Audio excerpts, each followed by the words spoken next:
force on a current-carrying conductor in a magnetic field.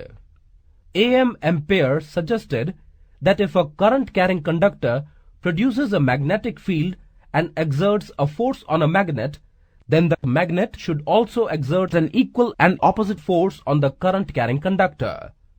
Let us do an activity. Take a small aluminium rod AB of about 5 cm. Using 2 connecting wires, suspend it from a stand. Place a strong horseshoe magnet in such a way that the rod lies between the 2 poles with the magnetic field directed upwards as shown here. Connect the aluminium rod in series with a battery, a key and a rheostat. Now pass a current through the aluminium rod from end B to end A and observe. You will observe that the rod is displaced towards the left. If the direction of current is reversed, the direction of displacement is also reversed.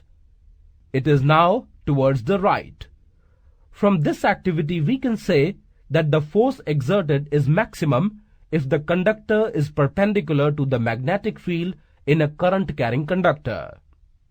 According to this rule, stretch the thumb, forefinger and middle finger of your left hand such that they are mutually perpendicular.